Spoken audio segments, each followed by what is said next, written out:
Tudo que... Então, deixo isso aí com vocês. Eu estou trazendo questões... Eu não estou fazendo uma exposição, estou trazendo, assim, pequenos espinhos de cada tópico. Esse que é o meu objetivo aqui. Bom, passo rapidamente para a justificação e pego também algumas coisinhas. Desde logo a concepção, quero convocar vocês a uma velha concepção atual. A justificação procura ali, a justificação, temos que olhar para ela como liberdade e não como exceção. O modelo central, o modelo essencial da justificação é o exercício do direito. Por isso, tantos autores escreveram que a legítima defesa é um direito. Que exercício. Tantos escreveram. Porque o modelo é o exercício do direito. Então, o que você... Constatada que a conduta é típica, você vai verificar se o cometimento dessa conduta típica não estava autorizado por uma outra disposição legal. Porque pode estar. Pode estar. Quando o hospedeiro segura a bagagem do hóspede, que diz, pô, minha carteira foi roubada. Ele segura. Ele pode não saber disso, mas ele está exercendo, ele teoricamente está fazendo uma apropriação indébita. Ah, vou pegar essa bagagem aqui até embora. Mas na verdade há um caso, o Código Civil prevê uma situação de penhor legal precisamente por este caso. Então não tem a apropriação indébita dele está justificada porque ele está exercendo uma faculdade na qualidade de credor pignoratício legal do hóspede insolvente quanto à sua despesa nacional. Outro problema, na teoria jurídico-penal, existe assim uma coisa aqui, uma tentação que a gente tem que evitar muito. É uma tentação, chama-se simetria. A simetria é a mãe de muitos enganos. E um dos enganos dela, dentro da justificação, foi que, com o finalismo, com a ideia do injusto pessoal, chegou uma requisição surpreendente que todo mundo embarcou. Eu mesmo, há muitas décadas, embarquei nela. Que era os elementos subjetivos das causas de justificação. Ou seja, se eu não souber que estou exercendo o meu direito, não vai ser eficaz o exercício do meu direito. É completamente irracional. Quando eu estou realizando o direito, objetivamente, eu não preciso de saber que estou realizando o direito, desde que objetivamente eu esteja realizando. O hospedeiro não precisa de saber que ele é credor pignoratício, pelo artigo 1800 do Código Civil. Hungria dá um exemplo que é, assim, definitivo. O sujeito que tem um mandado de prisão, está resolvendo, né? Está vindo, e ele vê duas pessoas que ele pensa que são dois policiais que vão interpelá-lo e prendê-lo, né? Na hora que ele se dirige a ele, e na verdade ele mata os dois policiais. Verifica que eram dois ladrões que iam assaltá-lo e que estavam armados. Vou ter armar aí para ter problemas de excesso. Então, eram dois assaltantes, estavam armados e que já tinham matado 5. Pronto, vamos satisfazer os sentimentos. Agora ficou melhor o exemplo para você. Esquece isso, gente. Hungria está justificado. Legítima defesa. Ele objetivamente se defendeu dos dois assaltantes que assaltaram. Então, isso pode ser aprofundado, mas aqui eu só estou na pílula, né? Mas não tem nenhum sentido exigir que haja consciência da justificação de estar exercendo. Se objetivamente você está em legítima defesa, por que pode que você soubesse disso? Porque se você está exercendo o direito seu objetivamente, não há nenhum motivo para que seja invalidado esse seu direito Só porque você não sabe que está exercendo o direito. A ação não é final. Desculpa estar fazendo trabalho do... Aí faz a simetria. A ação é final. A ação é final. O exercício de direito não precisa ser final. A ação, que é a base do conceito de crime, sim. O exercício de um direito, você pode estar exercendo o seu direito sem estar querendo coisa nenhuma além, apenas isso. O que ele fez foi pegar as malas. O que ele fez foi pegar as malas do hóspede que não tinha pago e tinha dito, não, vou arranjar dinheiro e tal. Ele pega as malas dele para pagar. Então eu vou botar que esse cara cometeu a progressão indébita só porque ele não conhece o Código Civil? Ele não estudou direito? E eu acho até que você pode expandir isso de uma certa forma analogicamente, porque na birosquinha, lá da periferia, um cara com certa televisão, e nesse momento agora que tem uma mudança de tecnologia, imagino que ele deve estar num bom momento, frequentemente tem, lá perto da UERJ tinha uma plaquinha dessa, lá onde aquilo foi removido pelo progresso que o Rio sofreu, né? Tinha uma plaquinha, ó, se não buscar dentro de 60 dias, isso não vai resolver como justificação, mas isso é um exercício de direito putativo. Isso pode resolver a culpabilidade do consertador de televisão que vendeu a televisão do cliente sem um título legal. Ele não exerceu um direito, mas putativamente exerceu. Nós podemos resolver a culpabilidade com tranquilidade. Deixa eu andar mais rápido aqui antes que todo mundo durma. Pô, aqui as ofendidas querem. Ofendícula é o nome latino para esses dispositivos de defesa que são empregados. Caco de muro, vidro. A palavra significa obstáculo, em latim, impedimento e tal. Querem ver como é que eu equacionei isso, de uma maneira que eu achei que pode resolver os problemas disso. Bom, eu trabalhei a partir de 3 coisas. Em primeiro lugar, a proporcionalidade, o cuidado e a advertência. Proporção, cuidado e advertência. Porque o Código Civil autoriza a defesa da propriedade. Aliás, a defesa de um direito é imanente ao conceito desse direito. Então, em princípio, quando o sujeito instala, né, um meio de defesa absolutamente proporcionado, com cuidado para evitar empregos disfuncionais do meio, né, e avisando, botando cuidado, cerca eletrificada, numa eletrificação comedida, compatível com a defesa da propriedade. Tá? Se tem isso, nós resolvemos ou como atípica autolesão, como atipicidade sistemática, né? Ou como autoexposição a perigo da vítima, resolvendo aí como tipicidade conglobante. Nos 2 casos, falta completamente qualquer desvalor de ação. Onde houve proporção, cuidado para evitar uma coisa e advertência. Quando nós temos proporção e cuidado, mas não temos advertência, nós vamos encontrar, se o ferido for um ladrão, legítima defesa.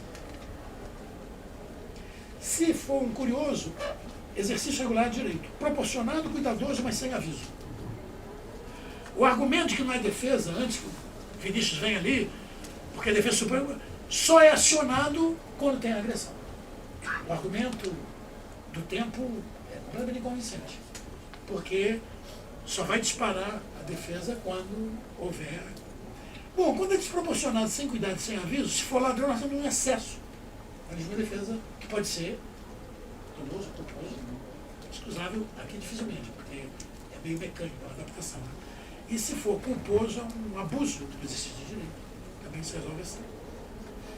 Bom, o estado de necessidade no Brasil, eu não vou falar nada, não vou perder o tempo aqui, porque no livro Homenagem ao Professor Reale eu contei um pouco essa história. É que foi uma cópia do Bentham. Bernardo Pereira de Vasconcelos, quando redige o seu projeto de Código Penal, que foi a base do Código Penal, do Código Criminal de 1930, ele pega aquelas traduções do Etienne Dumont, do Bentham, que circulavam no Brasil, e ele copia dali. Eu botei lá o texto do Bentham e o que era o anteprojeto dele, que ficou no Código Criminal. E o problema é o seguinte, isso veio com um estado de necessidade justificativo, porque o Bentham dizia, para obviar ou para impedir mal maior. E os nossos penalistas se queixavam, isso foi repetido no Código de 1890, os nossos penalistas se queixavam muito, de que era um absurdo, que o caso da famosa tábua de Carneades, a tábua unius capax, os dois náufragos lá, que um tem que dar uma marretada no outro, porque a tábua só segura um, não era aproveitável e tal. E quando é mudado expressamente, está na exposição de motivos do Código de 40. Portanto, nós, ao contrário dos livrinhos alemães, o nosso estado de necessidade, ele é justificativo. Uma interpretação histórica dele está lá, está expressa e autêntica, interpretação autêntica histórica. Então, o nosso estado de necessidade, para a gente fazer o estado de necessidade justificante, a gente tem que reler o artigo 24, substituindo a exigibilidade objetiva, que foi a saída que o Hungria fez para a invenção dele, pela subjetiva, a gente cria, com base no mesmo esqueleto normativo, o estado de necessidade desculpante. Bom, vamos adiante. Culpabilidade.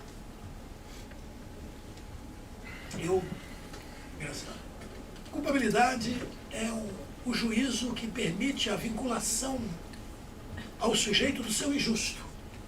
Ou seja, você pega a conduta típica e antijurídica e você diz, bom, essa conduta realmente ele responde, este sujeito responde, ele é culpável por este injusto.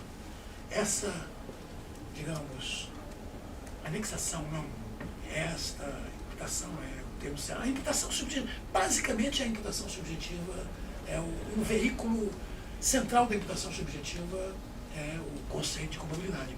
Era só isso antes da teoria normativa. Porque era isso mesmo.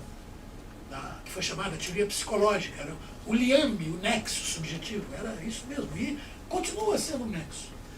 Mas um estudo de 1907, de um penalista, se não seja muito considerado, Reinhard Frank, o estudo dele sobre os fundamentos de culpabilidade, que é um estudo inconvincente, fez um sucesso enorme.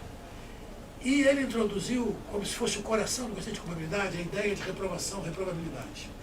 Eu já escrevi um texto sobre isso, ao qual eu peço que quem quiser aí se desenvolver, vai lá, chamado 100 anos de reprovação. Foi um seminário que a gente fez exatamente quando fazia 100 anos do estudo do Frank. Isso introduziu um moralismo vulgar, né, do julgamento criminal. Porque aí o juiz acha que ele é o reprovador também. E, sinceramente, viola frontalmente o princípio da autonomia moral que um funcionário do Estado, togado ou não, reprove alguma coisa ao cidadão. Tenha ele as ideias dele, o cidadão tem o direito constitucional. Então é aquilo lá, porque os cidadãos de bem não precisam da autonomia moral. Quem precisa é o adorador do diabo, é o bebedor de mijo. Esses são os caras que precisam da compreensão pela autonomia moral. E o juiz não tem. Tem esse direito. Então faz muito mal. Atrai um moralismo vulgar, uma coisa rastaquera, para a consideração, atrai isso para perto da gente. E, sinceramente, pelo menos depois de Fichte, o que a gente mais tem que fazer, moral não ajuda nada no direito. Isso parecia que no século XVIII, isso tinha, só atrapalha. O direito penal, pelo menos. Não falo por outro, mas o direito penal só atrapalha. E exatamente entra para afastar a política. É aquela coisinha que eu disse, não, o juiz acha que ele está resolvendo um problema moral. Mas não, ele está participando de uma ação do governo, está botando a areia, o tijolo e a pedra dele numa construção política, entendeu? Da qual ele nem vai ter a má consciência de lembrar, eu participei daquele grande encarceramento, nem está nisso. E a concepção moralista, essa normativa de culpabilidade, que situa isso como reprovação, a partir de uma coisa vulgar, né, o texto do Frank, ele bota o mesmo fato, a mesma apropriação, o mesmo crime feito por um sujeito que é ali o sujeito, que a mulher está tuberculosa, os filhos não têm dinheiro, e bota um outro, que é um sujeito bem na cidade, diz, é claro que este aqui é diferente. Ao contrário, o outro que foi, talvez seja mais adaptado, seja mais afeito à ganância no meio dele, ao dinheiro fácil e tal, do que o operário. E eu não trouxe nenhum sentido social também, eu trouxe totalmente moral. O sucesso que se fez até hoje. Até hoje. Do capítulo do meu livro, Direito Penal Brasileiro, ao contrário do original, que o Raul ainda trabalha com essa coisa de reproche, porque a palavra espanhola é bonita, ele deve gostar, por isso também. A reprovabilidade é horroroso, reprovação é horrorosa. Reproche tem em português também, aliás, Machado defende a legitimidade da palavra reproche. Não texto. Não. Nada de reprovação para mim. Não tem nada de reprovação no conceito de culpabilidade que a gente trabalha no direito penal brasileiro. Culpabilidade, para mim, é integrada por 3 elementos. Primeiro, o espaço de autodeterminação. Não vou entrar nos fundamentos filosóficos disso, onde tem tão pouca coisa brilhante, tanta chatura. Não vou entrar ali. Mas sem um espaço de autodeterminação, eu não posso construir um sujeito culpável. O sujeito não pôde escolher. E aí, se este insumo dos que entraram nas primeiras 2 décadas do século XX para construir a culpabilidade foi já o conceito de exigibilidade, né? Porque pode ter obrigações inexigíveis, que veio em certo sentido, foi colocado ali no trabalho de Freudenthal, né? No trabalho do outro lado. Ali, esse já é muito melhor. Esse já é muito melhor, porque obrigações. Eu faço uma promissória, já quase matei ele aqui, ficamos na tentativa. Faço a promissória, daqui a 30 dias, ele está me emprestando aqui R$2.000, e eu faço a promissória. Eu tenho essa obrigação. Essa obrigação é inexigível, porque não venceu, vai ser exigível quando vencer. Este é um conceito de obrigação, não. Claro, eu tenho a obrigação de salvar. Se eu tiver um neto se afogando, eu tenho a obrigação de salvá-lo. Se eu não souber nadar, essa obrigação é inexigível para mim.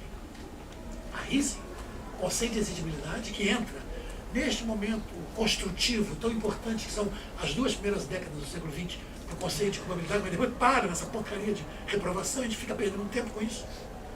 A exigibilidade é o grande fundamento de toda a exculpação, mas não constitui autonomamente uma causa de exculpação, salvo para o agente infiltrado, que foi previsto na lei lá, aliás, sem muita... naquele lusco-fusco que cerca todos esses assuntos, né? Não só a normativização, mas também a execução e a prática, isso aí. É o único caso onde está lá, uma generosa inexigibilidade para o agente infiltrado que tem que praticar os crimes. Uma generosíssima. Mas a inexigibilidade. Se eu não tenho, se me falta espaço de determinação, como se dá, por exemplo, na coação moral irresistível. Se eu estou com ele, recebo um telefonema no celular de um amigo, porque também, você viu, eu também não uso celular. Vou lá, vai lá, que vai matar a Verinha. Vai matar a Verinha se eu não roubar o microfone da USP. Porra, eu já estou olhando, o cara quer o microfone da tá com a Verinha lá. Eu pego esse microfone aqui lá e estou cometendo furto. Sob coação moral irresistível. Me falta espaço de determinação, de autodeterminação. E me falta também um pouquinho de esforço por vulnerabilidade. Mas também a compreensão da ilicitude, que é muito mais do que o conhecimento informado, que é a publicação no Diário Oficial. O conhecimento, não é o conhecimento da lei, se a lei existe ou não. A compreensão da ilicitude é o segundo elemento da culpabilidade, que também, quando ele não está presente, eu não posso ter um sujeito culpável. Como se dá, por exemplo, na obediência hierárquica espontânea, aquela na qual eu creio que a ordem, que é uma ordem legal, mas é só um pouquinho, ela não é aparentemente legal. Eu sou subalterno, funcionário subalterno, e acredito que aquela ordem é legal e que é meu dever. Essa modalidade de obediência hierárquica é, na verdade, um erro de direito. Eu estou ali confortável, porque para mim me falta totalmente a compreensão da ilicitude que eu estou fazendo. Logo, eu não sou culpável pela falta.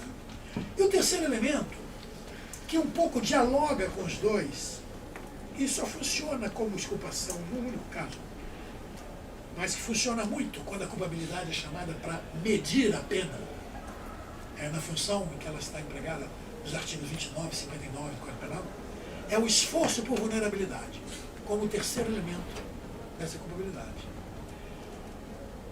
Para você ser selecionado, você tem que fazer. Você pode. Normalmente, uma pessoa que está no estereótipo criminal, um garoto pobre, um garoto da periferia, ele precisa de fazer muito pouco esforço por vulnerabilidade. E a gente pode considerar isso. Já uma pessoa de classe média tem que normalmente fazer isso sem embargo de poder ter até crimes grotescos e tal, mas normalmente tem que fazer. Então o esforço de vulnerabilidade é a conduta que leva o sujeito ao estado de vulnerabilidade que resultou na criminalização secundária dele, na seleção dele ali. Então a regra. Observem que no exemplo que eu dei para excluir o espaço de autodeterminação, eu fui colocado aqui para furtar o microfone da USP, tão ambicionado pelo sequestrador da Varinha, fui colocado pelo sequestrador. Baixíssimo esforço de vulnerabilidade minha. Como também o subalterno na obediência anarquista espontânea. Baixíssimo esforço de vulnerabilidade. Então, o baixo esforço de vulnerabilidade participa dos fundamentos exculpatórios ali daquele cara, naquela situação. Só um caso, o baixo esforço de vulnerabilidade, desculpa, é o caso do agente provocador. Porque é simplesmente obsceno que um agente do sistema penal estimule, produza, faça o sujeito cometer um crime e seja punido por um crime que foi pastoreado pelo sistema penal. E outras, esse é o único caso, em certos casos também, de agente provocador, que você pode excluir a culpabilidade estritamente com base na falta de esforço por vulnerabilidade, porque esse também é escandaloso. Nos outros casos, o esforço por vulnerabilidade participa dos fundamentos culpatórios em situações onde falta, às vezes, espaço de autodeterminação, às vezes, compreensão da ilicitude.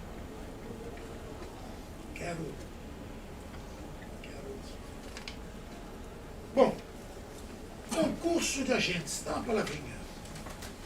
Concurso de agentes. É claro que nos crimes comissivos, dolosos, contra o homicídio, a marca da autoria é o domínio do fato. Não essa caricatura que no julgamento do Supremo, que na verdade, como a Laô Leite mostrou, é domínio de posição. Domínio do fato é ter nas mãos, vou pegar os autores da as rédeas do acontecimento, como diz Strattenberg. É você ter o ser, o quando, o como. E, evidentemente, tem o ser, o quando e o como, da realização típica, não só o pistoleiro, mas também quem o contratou. Que se 5 minutos antes telefonar para o pistoleiro e falar: para aí, pistoleiro, não mata mais não, espera aí, vamos conversar de novo, isso acabou, não vai acontecer. Ou se disser aqui, vou te fazer um pedido, primeiro tira os olhos, por favor, está interferindo na conformação factual da realização típica. E no velho critério formal objetivo, que predominou totalmente no Brasil até 20 anos atrás, nós não podíamos chamar de autor ele, porque ele não realizou o típico. A conduta típica ele não matou alguém, ele só mandou matar. Então o critério formal objetivo era completamente insatisfatório, embora ele não seja falso. É claro que quem realiza pessoalmente a conduta típica é autor, mas não é apenas ele que é autor. Nos crimes comissivos dolosos, então, prevalece o domínio do fato. Na autoria direta, na coautoria, o codomínio funcional, nós podemos dividir, só vamos fazer o homicídio do professor Semer, o Vinícius e eu seguramos cada um por uma ponta, chama coautoria, né, que é a divisão compartilhada, a divisão do trabalho dentro da... Não, nem executamos, só ficou no exemplo. Exemplo docent, ficamos só no interesse acadêmico. E a autoria mediata, que não vou nem... Autoria mediata, vou ficar no exemplo mais só porque tem um pessoal que não lembra. O médico vê que tem um paciente que é inimigo dele. Pega assim um veneno e diz para a enfermeira, olha, aplica meia-noite, porque isso aí está precisando demais, entendeu? Só isso aqui, esse paciente, estou preocupado. A enfermeira recebe a orientação, à meia-noite o cara morre. Aí, autor desse homicídio é o médico, que reconheceu o desafeto e tal. A enfermeira é tecnicamente chamada instrumento. Nos crimes culposos, o critério do domínio do fato não existe. Ao contrário, o autor do crime culposo que ele não tenha domínio do fato. Se ele tivesse domínio do fato, não acontecia. A conduta típica não se realizaria se ele tivesse domínio do fato. É exatamente porque ele não tem o domínio do fato que ele vai atropelar a pessoa e tal, né? Então ele não tem o domínio do fato. E é um critério totalmente causal. É um critério totalmente causal, que está na lei. Porque a culpa é definida, na nossa lei brasileira, pelo autor culposo. É uma coisa curiosa. Diz que o culposo está na lei. Quando a gente dá causa ao resultado por violação do dever objetivo de cuidado, que é o que quer dizer, enfim, dá causa ao resultado. Então, o autor do crime culposo é quem causa o resultado. Quem causa o resultado violando o dever objetivo de cuidado. Aí que eu acho o seguinte, não tem coautoria no crime culposo. Não tem coautoria no crime culposo, porque, em primeiro lugar, é incompartilhável a violação do dever de cuidado. Se os dois operários, do famoso exemplo, que vão jogar a viga lá fora, cada um segura de um lado e joga, e cai na cabeça e mata lá. O operário da direita não violou 50% do dever de cuidado e o outro 50%. Ele violou 100%. E ele é um causante como o outro. São dois autores. São dois autores colaterais. Violaram juntos. Então, bom, nos crimes omissivos, a autoria está determinada pelo dever de agir. Né? Também eu acho que não há coautoria. E aí eu posso dar um exemplo do Kaufmann, o exemplo dos 50 nadadores. Kaufmann dá exatamente esse exemplo na monografia dele sobre a missão, que é provavelmente um dos maiores estudos, os mais criativos estudos sobre a missão. E ele dá um exemplo, tem 50 salva-vidas, e tem uma criança se afogando, são 50 autores do homicídio. Não é que, enfim, tem 50 coautores, não, todos eles omitem completamente, individual e completamente a conduta. Então não há. Bom, passei, quero falar uma coisinha aqui, só de concluir, que não quero dizer. Esse baremo judicial, eu quero, estou aqui na valorosa, na admirável Defensoria Pública do Estado de São Paulo. Pô, vamos nos insurgir contra esse baremo dos crimes continuados? Porque o baremo judicial, eu acho que ele esquece. Porque ele vai mais ou menos assim. Se forem 2 crimes, eu tenho que pegar aí, vai até 1/3, né? De 1/6 a 1/3. Ou de 1/6 a 2/3 do crime continuado básico. Aí precisamos de alguém que conheça o Código Penal aí. Alguém tem aí acesso fácil, só para a gente ver. Porque os tribunais tiraram da cabeça um baremo que todo mundo, porque é fácil, né? Só pega ali e bota. Mas nós temos aqui, eu me sinto muito à vontade aqui entre os colegas da Defensoria Pública. Vamos lutar contra isso? 1/6 a 2/3. 1/6 a 2/3. Então o que eles falaram assim? Olha a gracinha. Se forem 2 crimes, KPIs. Amor, Isso é KPI. Tem um quadrinho do KPI. é nome próprio. Melhor, eu não entendi. Primeiro eu fiquei Foi surpreendido. eu que falei. A primeira vez eu não Foi o entendi. senhor que falou, foi eu que falei. Bom. Isso comigo. Esse baremo, se for 2, então é um sexto, né? Aí se for 3, é um quinto. Se for 4, é um quarto. Se forem 5, é um terço. Se forem 6, ou mais é 2 terços, é isso? Aqui, eu sei que o resultado é o seguinte: em primeiro lugar, parece que esqueceram da história do crime. O crime continuado começa com 3. 3 para crime continuado é o ponto de partida. Já esquecemos que era a morte do ladrão do terceiro furto que inventou. Então, se não tiver 3, você nem tem bem um crime continuado.